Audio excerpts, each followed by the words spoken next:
나가서 함께 공부하고 있는데요. 솔로몬이 술람미를 위하여 가마를 보냅니다. 그리고요, 이 두 남녀는 이제 결혼을 하고 첫날 밤을 보내게 되는데, 아가서 4장은 이 첫날 밤에 관한 기술입니다. 그래서 이 농도가 좀 진할 수는 있는데요. 이 아가서에서 나오는 이 술람미의 아름다움에 대해서 솔로몬이 이 찬미하고 칭찬하는 내용으로 4장은 기술되어 있습니다. 우리가 이 본문을 통해서 우리가 은혜 받아야 되는 것은요, 우리 기독교 신앙의 목적지는 하나님께 무언가 하나를 해서 상 하나를 얻어내는, 무언가 해서 얻어내는 이런 종의 신앙이 아니라 하나님과의 관계 회복, 그리스도와의 깊고 충만한 사랑을 누리는 데에 그 목적이 있습니다. 그래서 우리는 하나님의 자녀가 됐기 때문에요, 뭐 하나에서 하나 얻는 것이 아니라 하나님의 모든 것을 유업으로 이을 자입니다. 아들에게 주는 것은요, 아들이 뭐 하나 잘해서 뭐 하나 주는 것이 아니고요, 아들은 아버지의 모든 것을 상속받는 겁니다. 하나님의 모든 것을 상속받는 하나님의 자녀들이 됐습니다. 그럼 우리가 누려야 될 것은요, 하나님과 또 그리스도와의 충만한 사랑을 누리는 데 있습니다. 그러면 예수께서, 이 신랑 되신 예수께서 무엇을 기뻐하시는지, 이 신부인 이 교회로 상징되는 술람미를 통해서 예수께서 무엇을 사랑하고 무엇을 가장 기뻐하는지 예수 그리스도의 성향과 취향을 알아서 우리가 그 아름다운 신부로 준비되어 가는 것, 여기에 관심이 없다면요, 우리는 그리스도의 신부가 아닙니다. 예수를 사랑하는 사람들이 아닌 거예요. 마지막 날 우리는 예수 그리스도와 성대한 결혼식을 올리게 될 거고요, 그리고 그리스도와 충만한 사랑을 누리게 될 겁니다. 그때 주님께서 사랑하실 만한 신부로 단장해 나가는 것이 우리 신앙의 목적지인 줄 믿습니다. 우리 전 시간에는 눈과 머릿결, 그리고 입과 그 다음에 뺨을 함께 공부했죠. 오늘은 술람미의 목부터 시작을 합니다. 4절을 보면요, 그대의 목은 무기를 두려고 만든 다윗의 망대, 1000개나 되는 용사들의 방패를 모두 걸어놓은 망대와 같구나. 자, 목을 망대에 비유하고 있죠. 자, 많은 주석가들이 목을 무엇이라고 하냐, 여자의 목은 그 사람의 품성과 인성을 나타낸다라고 주석하고 있습니다. 특별히 여자의 긴 목은요, 단아하면서도 고상하고 우아함을 나타냅니다. 예전에 우리나라에도 목이 긴 여성의 아름다움을 이 사슴에 비유해서 칭찬하곤 했습니다. 그렇다면 망대와 같이 길고 곧은 목은요, 아름다우면서도 신앙의 절개가 곧고 견고한 사람을 나타내는 것입니다. 아무에게나 숙여지는 것이 아니고요, 절개가 있고 당당한 목이라는 거예요. 그런데 그냥 망대가 아니라 다윗의 망대, 정확히 하면 1000개나 되는 용사들의 방패를 걸어놓은 다윗의 망대와 같다라고 칭찬하고 있습니다. 다윗은 성경에서 전쟁에 능한 왕으로 묘사가 됩니다. 백전불패, 전쟁에 능했어요. 무패의 왕이었습니다.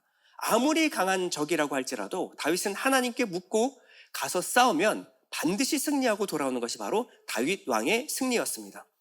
다윗 왕에게 뚫리지 않는 방패란 있을 수 없었어요. 공격을 막을 수는 있을지 몰라도 이 모든 공격을 무력화시키던 것이 바로 다윗 왕이었습니다. 이 모든 승리는 하나님이 이스라엘에게 주신 건데요, 다윗은 이스라엘에게 주신 하나님의 승리를 오랫동안 간직하고 기억하게 하기 위해서 이 승리로 얻은 전리품을 망대에다가 걸어놨습니다. 이 전리품이라고 하는 것은요, 승리를 기억하고 기념하는 목적입니다. 저 높은 망대 안에는 수많은 전리품들과 용사들이 스스로 막았지만 깨어진 그 방패를 전시하여서 하나님이 이스라엘에게 베푼 전쟁의 승리가 무엇인가를 항상 기억하게 만들었습니다. 술람미 여인은요, 솔로몬이 자신을 위하여 싸운 전쟁과 전쟁에서 자신에게 무엇이 얻어졌는가를 잊지 않고 기억하는 여인이었다라는 거예요. 이 솔로몬은 누구를 위해서 싸웠냐면 게달의 장막같이 검은 술람미 여인을 위하여 싸웠습니다. 그 결과가 뭐죠? 바로 이 종되었던 술람미는요, 그 정체성과 신분이 완전히 변화가 됐습니다.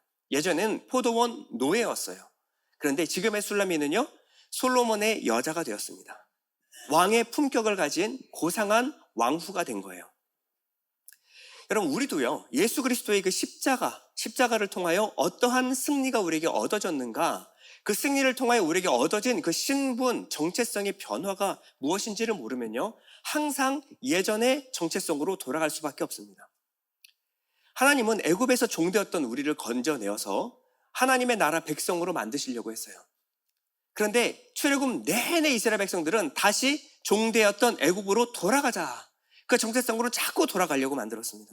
왜냐면요, 하나님의 영, 불과 구름 기둥을 따라서 움직이는 이 삶이 내내 녹록지가 않았던 거예요.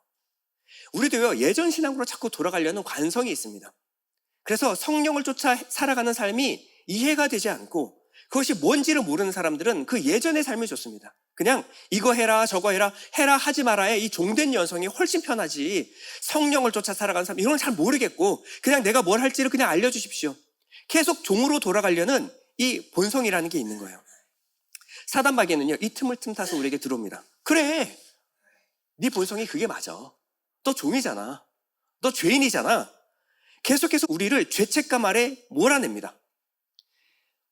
우리는요, 예수 그리스도의 십자가에서 예수님이 말씀하신 다 이루었다라는 그 말씀의 의미가 무엇인지, 그것을 통해서 우리가 얻어진 그 성취가 무엇인지 알아야 돼요.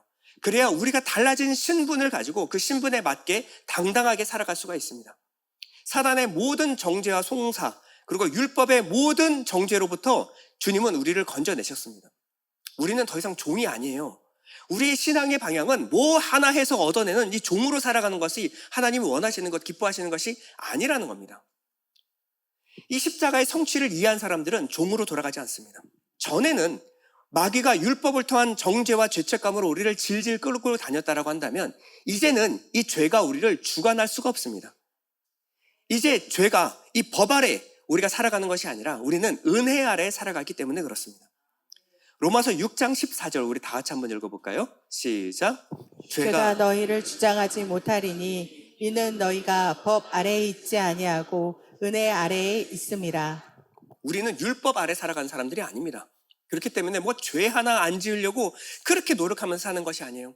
일주일 내내 살고 나서 일주일 내내 죄 아래 살아갔다가 맨날 회개하고 뉘우치는 삶이 아니라는 거예요. 우리는 그리스도의 자녀로서, 그리스도의 신부로서 성장해 나가는 신앙입니다.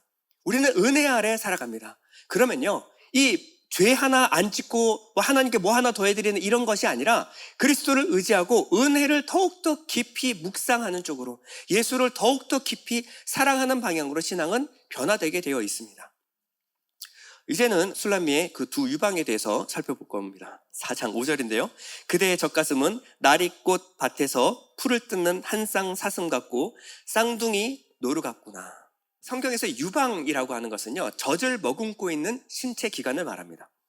술람미의 유방은요, 젖으로 가득 차 있다라고 말하고 있습니다. 그것이 뭐냐면 노루가 쌍둥이를 베어서 배가 부른 것 같이 풍성한 유방을 갖고 있다라고 칭찬하고 있는 겁니다. 자, 성경에서 이 젖이 상징하는 것은요, 하나님의 신령한 말씀을 상징합니다. 그러면 술람미의 가슴에는요, 하나님의 신령한 말씀으로 넘쳐나고 있었다라는 것을 상징해서 표현하고 있는 겁니다. 베드로전서 2장 2절을 보면 이렇게 말합니다. 갓난 아이들 같이 순전하고 신령한 젖을 사모하라. 이는 그로 말미암아 너희로 구원에 이르도록 자라게 하려 함이라. 너희가 주의 인자하심을 맛보았으면 그리하라. 잘 보면요, 이 신령한 젖이 무엇이냐? 이 젖은요, 여러분들을 구원에 이르도록 자라나게 합니다. 여러분, 한 번 받은 구원, 영원 구원이 아니라 한 번 시작된 구원은 완전한 구원에 이를 때까지 여러분 구원의 서정을 이루는데 심령에 주리고 목마름을 느껴야 돼요. 이런 마음 가운데 하나님 말씀에 관한 신령한 젖을 사모하는 마음이 없다면 여러분 가운데 생명이 있는가를 살펴봐야 합니다. 진짜 내가 신령한 젖을 사모가 있는가? 그럼 신령한 젖이 무엇인가? 주의 인자하심을 맛보았으면, 그저 법령으로 하나님 앞에서 뭔가 두렵고 떨리는 것이 아니라 하나님의 변함없는 사랑, 그 사랑을 우리가 깨닫고 알아가는 그 말씀으로 우리가 자라나게 되는 겁니다. 이 신령한 젖을 사모하는 사람은요, 이 어린아이와 같은 연약한 사람들을 살려낼 수 있는 능력이 있습니다. 내 안에 영적인 양식, 이 하늘의 양식이 내 마음의 소망과 든든한 믿음을 붙들게 만드는, 나에게 생명의 양식으로 먹은 사람들은요, 또 다른 사람을 먹이고 살릴 수 있는 신령한 젖을 가진 사람들이에요. 근데 이 젖을 뭐라 그러냐면 두 유방이라고 말합니다. 이 두 유방은 옛 언약과 새 언약을 상징하는 거예요. 자, 옛 언약과 새 언약의 의미, 이 의미를 잘 알아서 균형 있게 신령한 말씀 젖을 공급하는 사람, 이 사람이 바로 술람이었다라고 말하고 있는 거예요. 자, 예수님도 이런 말씀하셨는데요. 자, 마태복음 13장 52절입니다. 예수께서 이르시되 그러므로 천국에 제자된 서기관마다 마치 옛 것과 새 것, 옛 언약과 새 언약을 그 곳간에서 그 말씀 성경에서 내오는 집주인과 같으니라. 여러분, 옛 언약과 새 언약에 대한 밸런스가 중요합니다. 옛 언약 없는 새 언약은 있을 수가 없어요. 여러분, 예수님이 새 언약을 성취하기 위하여 옛 언약을 완전케 하시고 새 언약을 실효하고 발효하기 위해서 이 땅 가운데 오셨습니다. 그러면 예수님 이후에 율법은 폐기됐나요? 예, 무효하게 됐나요? 그렇지 않습니다. 이걸 율법 폐기론이라고 하는데 이단입니다. 이단이에요. 자, 여러분, 율법은요 폐기되지 않았습니다. 율법은 언제까지 있느냐? 그리스도 예수의 날까지, 예수가 다시 오시는 날까지 율법은 유효합니다. 그렇다고 율법을 지켜서 상 받으란 얘기 아니에요. 율법을 잘 지켜서 칭찬받으란 얘기 아닙니다. 율법의 역할이 무엇입니까? 율법은 지켜서 상 받고 지켜서 칭찬받는 게 아니라 율법은 죄를 깨닫게 하는 역할입니다. 나의 무능함, 나의 무력함을 깨달아서 예수의 의, 하나님의 은혜 앞으로 나아가게 만드는 것이 율법의 용도예요. 이것은요 무효하게 되지 않았습니다. 율법의 역할은요 내가 부인되는 거예요. 나는 죄인입니다. 나는 아무것도 아닙니다. 를 깨닫게 하는 것이 바로 율법의 역할이에요. 율법이 스스로 나를 부인케 만들고 내 안에 계신 예수만 드러내게 만드는데 어떻게 자랑이 있을 수가 있습니까? 율법을 올바로 깨달은 사람은 자랑이 있을 수가 없어요. 나는 누구냐? 나는 죄인 중에 괴수입니다. 나는 아무것도 할 수 없는데도 불구하고 내 안에서 하나님이 기뻐하시는 의가 나타났다면 내가 한 것이 아니라 내 안에 계신 예수 생명이 내 안에 있음을 드러내는 겁니다. 그러면 내가 아니라 예수만 드러내는데 어떻게 칭찬이 있고 어떻게 자기 자랑이 있을 수가 있어요? 하나님 앞에서 내가 했습니다.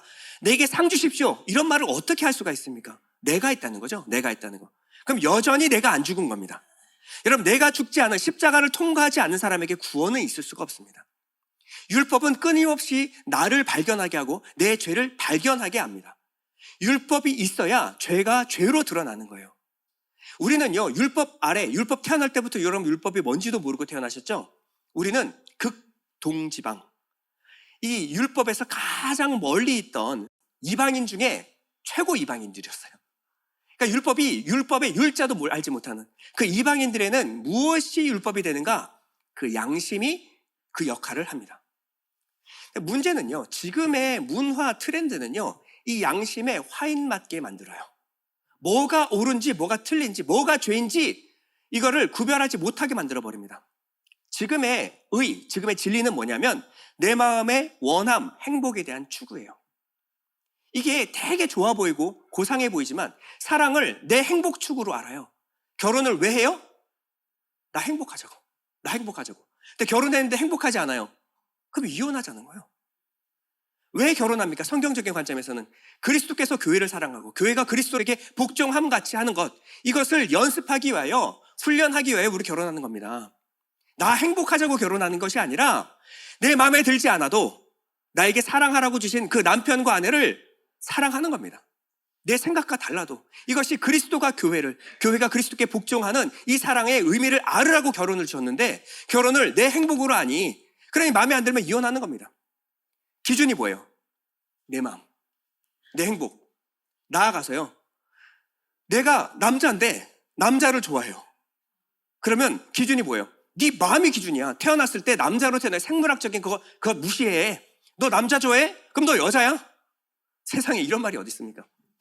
하나님의 창조 질서를 다 무너뜨리는 거예요. 네 마음 좋은 대로, 네 꼴리는 대로 살아. 야, 한 번 사는 인생 네 좋은 대로 살아.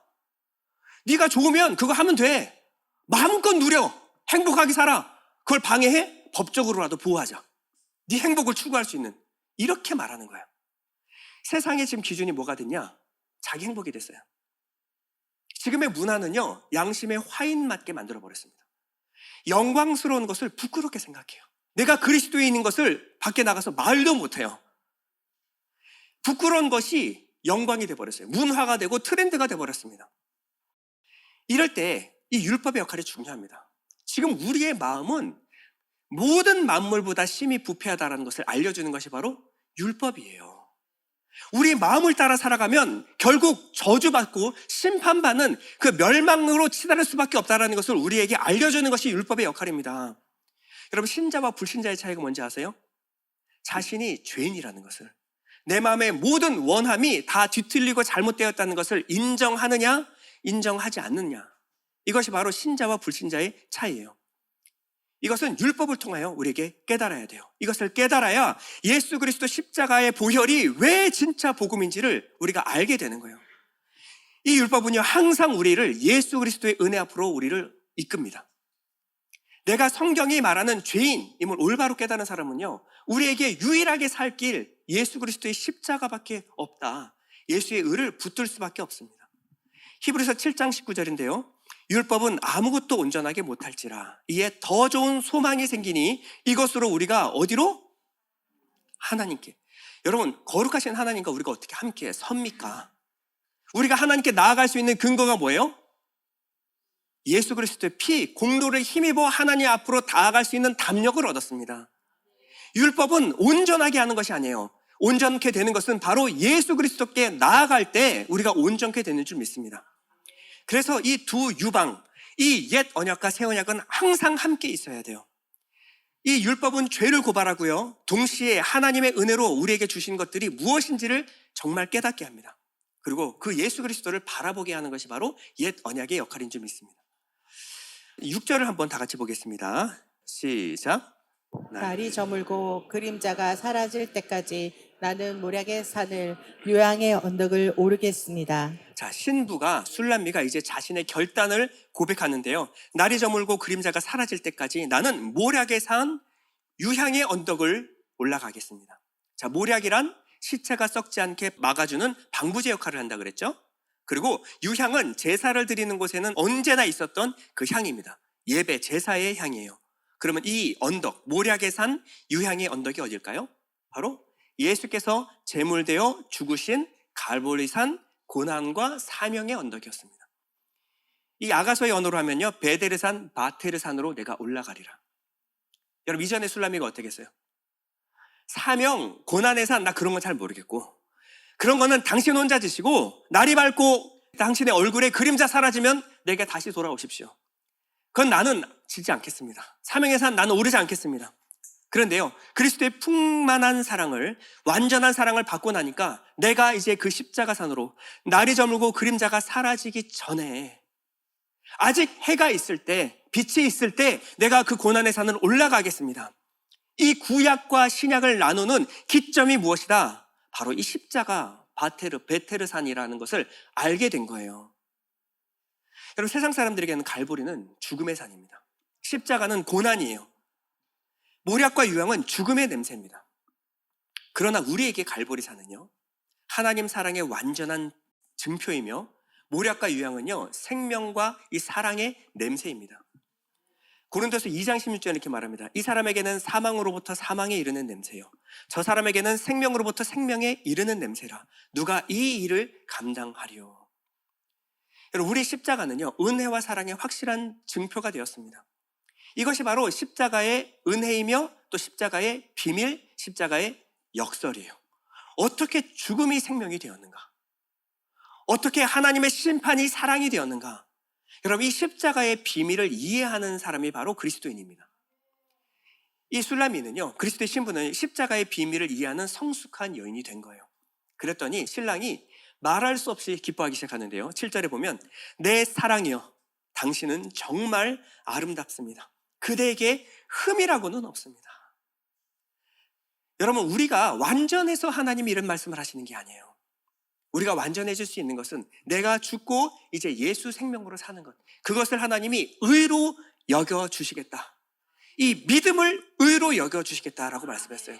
내가 죄인됨을 깨닫고 나는 이제는 당신밖에 없습니다. 당신 가는 곳 어디든지 따라가겠습니다. 이제 나의 이전의 삶은 없습니다. 이제 당신과 함께 살아가겠습니다.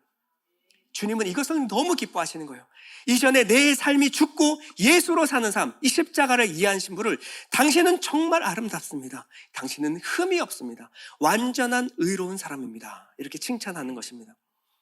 이 십자가의 역사를 이해한 신부에게 솔로몬은 다음과 같이 제안을 하는데요. 4장 8절입니다. 내 신부야, 너는 레바논에서부터 나와 함께하고 레바논에서부터 나와 함께 가자. 아마나와 스닐과 헤르몬 꼭대기에서 사자굴과 표범산에서 내려오너라. 자, 이 지명을 잘 알아야 되는데요. 레바논은 흰 산이라는 뜻으로 팔레스타인의 한 산이 아니라 산맥이에요. 여러 산이 있어요. 그 산의 어원은요, 라벤인데 희고 깨끗하고 성결하다. 그래서 저 위에는 해발 고도가 높아서 눈이 항상 쌓여 있습니다. 그래서 저 산을 희고 깨끗한 산, 성결을 상징하는 산, 그래서 레바논 산맥이라고 불렀습니다. 이 아마나는요, 이 레바논 산맥에서 끊임없이 흘러나오는 하나의 강줄기를 말하는 거였어요. 그리고 헤르몬이라고 하는 어원은 하람에서 나왔는데 구별하다, 성별하다, 거룩을 상징하는 거예요. 그래서 헬몬산은 거룩한 산, 이렇게 말하는 겁니다. 근데 스닐은 헤르몬산의 정상 중에 한 봉우리, 가장 높은 봉우리 중에 하나가 바로 스닐입니다. 근데 본문에서 솔로몬은 뭐라고 말하냐면 사람들이 열망하고 오르고자 하는 이 희고 깨끗하고 성결, 거룩하고 구별된 이 거룩, 거기로 오르지 말고 내려오라는 거예요. 내려오라는 거예요. 자, 우리 성경만 보면 거기로 올라가자는 말처럼 번역을 해놨어요. 그런데 나와 함께 하고는 come out, 나오라는 얘기입니다. 그래서 표준세 번역이 잘 번역을 해놨는데요. 표준세 번역으로 읽어보겠습니다. 레바논에서 나오세요. 내 신부 어서 레바논에서 나오세요. 아마나 꼭대기에서, 스닐과 헤르몬 꼭대기에서, 사자들이 사는 굴에서, 표범들이 사는 언덕에서 내려오세요. 원래는요, 이 레바논, 헤르몬은요, 거룩하고 성결한 산이어야만 합니다. 거룩과 성결한 산, 하나님의 성전을 상징하는 산이죠. 그래서 헬몬산에 있는 이 나무를 가지고 하나님의 성전을 지었던 거예요. 그런데 하나님의 거룩한 성전 되어될 그곳이 무엇이 되었는가? 사자들이 사는 굴, 표범이 사는 언덕이 되었다라는 거예요. 그러니 거기서 내려와서 유향과 모략의 작은 언덕으로 우리 함께 가자라고 초청하고 있는 겁니다. 여러분, 예수님도 레바논과 헬몬산 같은 시온산 위에 하얀 성전에서 거하셔야 되는 분입니다. 예수님은 거룩하고 성결하신 분이시니까요. 그런데 그 성전이 무엇이 됐어요? 강도의 굴혈이 되어버렸습니다. 누가복음 11장 17절인데요. 이에 가르쳐 이르시되 기록된 바 내 집은 만민이 기도하는 집이라 칭함을 받으리라고 하지 아니하였느냐. 너희는 강도의 소굴을 만들었도다. 하나님이신 예수께서 거하셔야 될 아버지의 집, 이 성전이 강도의 굴혈이 되어버렸다는 거예요. 하나님과 하나님을 사랑하는 자들이 하나님 안에서 기도로서 쉼을 누리는 곳, 이곳이 성전이 되어야 되는데 강포와 거짓이 파들치는 강도의 소굴이 되어버렸습니다. 율법의 성전은 거룩하고 아름다워 보이는, 겉으로 봤을 때는 성결해 보이고 거룩한 어떤 궁궐같이 보이지만 그 안은 사자들이 사는 굴이 되어버렸어요. 죽음의 냄새가 납니다. 표범들이 사는 골짜기가 되어버렸어요. 위험하고 사람을 잡아먹는 곳, 이 죽음의 골짜기가 되어버렸습니다. 솔로몬은 겉으로 봤을 때 성결한 그런 종교적인 선, 이런 것들을 추구하지 말라라고 말하고 있는 거예요. 겉으로는 대단해 보이지만 그것은 결국 멸망에 이르게 하는 길이다라는 겁니다. 이 솔로몬과 술라미가 함께 추구해야 될 선이 뭐예요? 그것은 사람들이 버림받은 죽음의 냄새가 나는 골고다. 그곳이 결국 하나님이 보실 때 의로운 성결한 곳이다라고 말하고 있는 거예요. 여러분, 그리스도 예수를 믿는 사람들은요, 복음을 이해한 사람들은요, 이 증거가 무엇이냐? 아름다움과 추함의 기준이 달라집니다. 옳고 그름의 판단 기준이 바뀌게 됩니다. 하나님은 겉으로 드러나는 뭔가 대단히 착해 보이고 거룩해 보이고 성결해 보이는 거기에 속지 않으신 분이에요. 하나님은 우리의 내면을 보십니다. 우리 마음의 중심을 보시는 거예요. 우리의 마음의 중심, 모든 만물보다 부패한 우리 마음이 어떻게 성결케 되고 거룩해 될 수가 있습니까? 유향과 모량의 산으로 우리의 정과 욕심을 십자가에 못 박음으로만 우리는 정결케 될 수 있는 줄 믿습니다. 그랬더니요, 이 십자가를 이해한 술라미가요, 솔로몬의 초청에 기꺼이 응합니다. 그것이 바로 9절인데요. 내 누이 내 신부야, 내가 내 마음을 빼앗았구나. 내 눈으로 한 번 보는 것과 내 목에 구슬 한 깸으로 내 마음을 빼앗았구나. 어디에 술라미가 초대에 응했다라는 말이 나옵니까? 안 나오죠? 네. 이게 이제 무언의 언어인데요. 우리 남자들은 이게 좀 약합니다. 그런데 여자들은 이걸 참 잘하는 것 같아요. 당시 이제 목은 아름다움도 상징했지만 목숨을 상징하는 거였고요. 그리고 목은 예, 아니요, 이 누구에게 순종할 것인가를 상징하는 것이기도 했습니다. 그래서 하나님께 순종하지 않고 늘 반역하는 이스라엘 백성들을 뭐라 그래요? 너희는 목이 곧은 백성이다. 하나님께 수그리는 법이 없어. 목숨 걸고 내게 대드는 자들. 이게 뭐냐면 목이 곧은 백성들이다. 하나님 말씀하시는 거예요. 근데 이 목걸이가 걸려 있습니다. 목걸이는 솔로몬이 술라미에게 준 약속의 증표입니다. 그러면 술라미가 무엇으로 대답하냐면 자기 목에 걸려있는 목걸이를 보여줌으로 솔로몬에게 대답을 한 거예요. 무슨 의미냐면 당신은 이제 내 목숨, 내 생명입니다. 당신이 내 머리, 나의 주인입니다. 나는 이제 당신께 속했습니다. 나는 당신의 신부예요. 그러니 당신이 가는 곳 어디든지 나는 따르겠습니다. 라는 의미예요. 십자가를 제대로 이해한 신부죠. 그러니까요, 이 신랑이, 주님이 술라미를 얼마나 기뻐하시는지요. 9절 보면요, 내 누이, 내 신부야, 내가 내 마음을 빼앗았구나. 내 눈으로 한 번 보는 것과 내 목에 구슬 한 꿰매로 내 마음을 빼앗았구나. 내 마음을 빼앗았구나. 이것은요, 우리가 점잖게 번역한 건데요, 리바부티니라는 말로 정신없게 만들었다. 나를 혼이 넋이 나가게 만드는구나. 이 여자를 보는데 너무 사랑스러워서 그냥 정신을 잃을 지경으로 너무 아름답고 사랑스럽다라고 고백하고 있는 겁니다. 근데 독특한 것은요, 여기서부터 솔로몬은요, 이 술라미를 향해서 내 누이, 내 신부라고 부릅니다. 이전에는 그렇게 안 불렀거든요. 내 사랑아 라고 불렀거든요. 근데 이때부터 내 누이, 내 신부라고 부르는 거예요. 호칭이 달라졌습니다. 그래서 9절, 내 누이, 내 신부야, 내가 내 마음을 빼앗았구나. 10절, 내 누이, 내 신부야, 내 사랑이 어찌 그리 아름다운지. 12절, 내 누이, 내 신부는 잠근 동산이요 덮은 우물이요 봉한 샘이로구나. 누이라니요. 두 사람 혈통이 다른데요. 이건 무슨 아침 드라마 같은 얘기입니까? 갑자기 너희들은 사실 남매였어. 뭐 이런 얘기를 갑자기 왜 하는 걸까요? 자, 솔로몬은 왕족 출신이고요. 술라미는 천출입니다. 천민이에요. 그런데 누이란 한 부모, 한 자궁에서 태어난 사람을 말하는 겁니다. 근본 뿌리가 같다라는 거예요. 뿌리가 같다라고 하는 것은 이 둘은 이제 한 몸이다라는 겁니다. 뿌리가 같으니 한 몸이죠. 여러분, 그리스도는요, 예수 그리스도는 하나님이십니다. 하나님의 방불한 분이 아니라 하나님, 거룩하신, 무소부재하신, 완전하신 하나님이에요. 우리는요, 흙, 먼지, 죄인입니다. 근데 이분과 우리가 어떻게 하나가 될 수가 있습니까? 불가능하죠. 근데 어떻게 우리가 예수와 한 몸, 한 공동체가 되었을까요? 요한복음 17장 22절에 그 비밀이 나오는데요, 여러분 다 같이 한번 읽어보겠습니다. 시작. 내게 주신 영광을 내가 그들에게 주었사오니 이는 우리가 하나가 된 것 같이 그들도 하나가 되게 하려 함이니이다. 여기서 우리가 하나 된 것이라고 하는 것은요, 성부, 성자, 성령 하나님이 하나 되신 삼위일체 하나 되신 것 같이 누구도, 교회인 우리도 하나님의 삼위일체로 우리를 끌어당기고 있는 겁니다. 하나님이 하나이신데 우리가 하나님과 하나가 되는 거예요. 근데 어떻게 그 비밀이 있느냐? 내게 주신 영광을 내가 그들에게 주었사오니. 하나님의 삼위일체의 그 비밀이 여기 있습니다. 예수께 주신 영광이 뭘까요? 이 17장은요, 십자가 바로 앞에서 예수님이 기도하시는 거예요. 이 영광은, 예수께 주신 영광은 십자가의 영광입니다. 이 십자가의 영광이 무엇입니까? 하나님과 동일 본체시나 동등됨으로 여기지 아니하시고 자기를 종의 형체까지 자기가 낮아지시고 죽기까지 복종하시는 것. 여러분, 하나님이 어떻게 하나이십니까?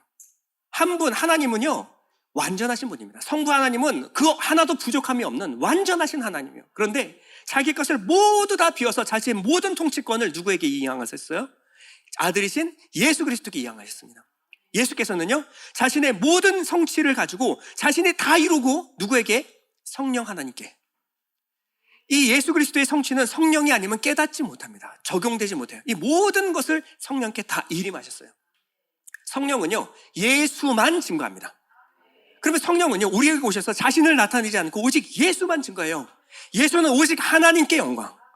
그럼 서로가 서로를 다 내어주는 거예요. 이게 하나됨의 원리입니다. 우리에게 십자가가 주면요, 내 것이 없습니다. 내 것이 없어요. 이 모든 것을 통하여 오직 하나님께 영광. 이 모든 한 것이 결국 예수 그리스도의 공로 힘입어서 우리가 하게 된 것입니다. 성령의 능력으로 행한 것입니다. 여러분, 이게 십자가의 비밀이에요. 나는 이제 너고 너는 이제 나다. 분리될 수 없는 하나, 영원히 분리될 수 없는 하나가 되는 거예요. 그래서 이 비밀을 깨달은 히브리서 기자가 이렇게 고백을 합니다. 2장 11절을 보면 거룩하게 하시는 이와 거룩하게 함을 입은 자들. 자, 거룩하게 하시는 이는 예수 그리스도시죠. 거룩함을 입은 자들은요, 교회, 성도들입니다. 교회와 예수가 한 근원에서 난지라. 그러므로 형제라 부르시기를 부끄러워하지 아니하시고. 거룩하게 하시는 분, 거룩함을 입은 우리, 예수 그리스도가 우리와 하나가 되어서 우리는 예수 그리스도의 한 몸이 되었습니다. 여러분, 부부라고 하는 것은 한 몸이 되는 거예요. 한 몸이 되는 거예요. 이 피를 나눈 이 하나는요, 끊어질 수도 없고 절대 변하지도 않습니다. 이것을 뭐라 그러냐면 하나님의 사랑이라고 하는 거예요. 예수 그리스도 안에 있는 하나님의 사랑에서 우리를 끊을 수 없으리라. 피는 물보다 진한 겁니다. 이 사실이 믿어져야 두려워지지가 않는 거예요.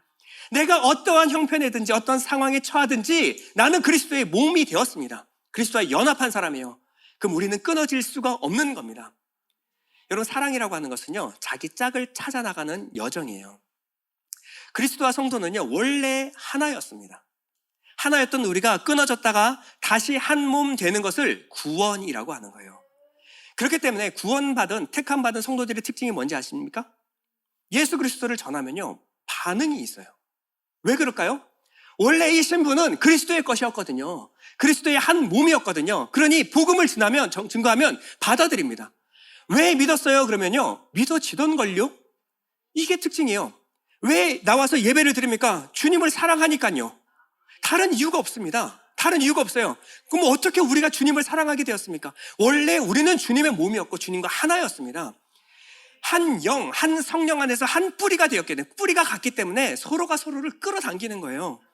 그러니 주님이 좋아하시는 것을 나도 좋아하고 주님이 싫어하는 것을 나도 싫어하게 됩니다. 구원받은 성도는요, 좋고 싫음이 달라진 사람들이에요. 구원받은 성도는 내 이전의 육신의 눈으로 선과 악을 판단하지 않습니다. 육신의 정욕, 안목의 정욕, 이생의 자랑으로 좋고 싫음을 판단하지 않아요. 구원받은 사람은 종교의 선에 속지 않습니다. 겉으로 드러나 있는 그런 종교적인 선을 쫓아 살아가지 않아요. 매 순간, 모든 순간에 하나님의 기뻐하시고 온전하신 뜻이 무엇인지를 성령께 묻고 분별하기 시작합니다. 그래서요, 예수 그리스도와 성도만이 아니라 우리 성도끼리는요, 이 교인끼리는 이상하게 끌립니다. 구원받은, 특별히 성령 구원받고 성령받은 성도끼리는요, 이상하게 끌려요. 왜 좋아요? 그러면 몰라요. 그냥 끌리는걸요. 왜 그럴까요? 영이 같기 때문에, 뿌리가 같기 때문에, 내 안에 성령이 그 안에 있는 성령과 연합하기 때문에 마음이 자꾸 가는 거예요. 왜 그럴까요? 너와 그는 이제 한 가족이고 한 혈족이야. 이제는 서로 사랑하고 살아. 이게 성령이 우리를 하나 되게 하시는 거예요. 그냥 사랑하는 게 아니라 한 지체, 한 가족으로 사랑합니다. 그러면요, 말씀 안에서 좋고 싫음이 달라지고 사는 이유와 목적이 같아지게 됩니다. 그리스도 안에서 한 몸, 한 지체이기 때문에. 그렇기 때문에 우리는 항상 모이면 마음이 통해요. 이신전심입니다. 성령께서 주시는 마음이 가는 방향이 같으니까 같은 가족으로서 사랑할 수밖에 없는 거예요. 반면에 일가 친척, 피부치라고 하더라도요, 이 영이 다르면 자꾸 뭔가 마음이 틀어져요. 끌림이 없어요. 영이 다르고 옳고 그름이 다르고 좋고 싫음이 다르고 관심이 다르고 취향이 달라요. 그러니까 대화하는데 이게 한계가 자꾸 느껴져요. 내가 관심 없는데 그걸 3시간 동안 떠들어요. 내가 관심 있는 얘기를 하게 되면 시들해집니다. 왜 그럴까요? 영이 달라서 그래요. 여러분, 어떻게 솔로몬이 술람미를 사랑하게 되었습니까? 솔로몬이 자신의 영, 자신의 생명을 주기까지 술람미를 사랑했기 때문에 그렇습니다. 이 솔로몬은요, 왕의 채통을 내려놨어요. 술람미를 사랑하기 위해서 왕의 채통을 내려놓고요, 황실의 법도를 무시해버렸습니다. 신하들의 반대를 무릅쓰고 이 여인 하나를 사랑했어요. 그리고 천한 노예 출신인 이 여인을 자신의 왕비로 맞이하게 됐습니다. 이 사랑은요, 그냥 사랑한 게 아니라 솔로몬의 왕이 직임을 걸고 모든 위협을 무릅쓰고 이 한 여인을 사랑한 거예요. 이 사랑을 받은 술라미는요, 어느샌가 솔로몬을 닮아 있습니다.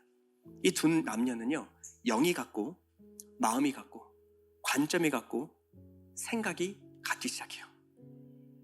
우리는 헬몬으로 가는 거 아니다. 우리는 낮은 언덕, 유향과 모략의 언덕으로 가자. 그럼요, 난 당신을 따라가겠습니다. 날이 저물기 전에 저 그 십자가산으로 다시 올라가겠습니다. 당신이 이루어놓은 그 성취, 그 승리를 맛보기로 원합니다. 우리가 어떻게 예수 그리스도를 사랑하게 됐죠? 예수께서 우리를 먼저 이렇게 사랑하셨기 때문에 그래요. 사랑할 만한 것 하나 없는 찌그러진 깡통 같은 나를 사랑하기 위해서 자신의 모든 생명을, 자신의 모든 피를 부어서 나를 사랑하셨습니다. 그래서 그 사랑의 증거가 예수 생명이 내 안에 들어오게 된 거예요. 그 생명이 들어오고 나니까 이제 내 마음이 주님께 고정되기 시작합니다. 주님이 나를 사랑하신 그 사랑으로 내가 주님을 사랑하기 시작하는 거예요.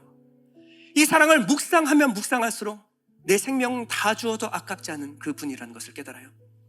내 마음으로, 내 성격으로, 내 취향으로 살아가면 결국 멸망에 떨어질 것이 분명했는데, 주님께서 주신 그 마음을 갖고 살아갔더니 내가 알지 못했던 삶의 신비들과 의미들을 깨달아 알아가기 시작합니다. 목숨 건 사랑의 증표, 이 목걸이를 걸고요, 주님 가시는 곳 어디든 가겠습니다. 그것이 사망의 음침한 골짜기라고 할지라도 주님만 함께 가시면 그것이 두렵지가 않습니다. 여러분, 이 고백을 드리는 것이 주님이 얼마나 기뻐하시는지 아시겠죠? 주님은 내 삶 따로 주님 삶 따로, 주님이 내게 뭔가 공급해서 내 삶을 더욱더 열심히 힘있게 살아가는 거 원치 않으세요? 네 삶 포기하고 나와 함께 살아가자. 이때 예스 하는 신부를 주님께서 사랑하시는 줄 믿습니다.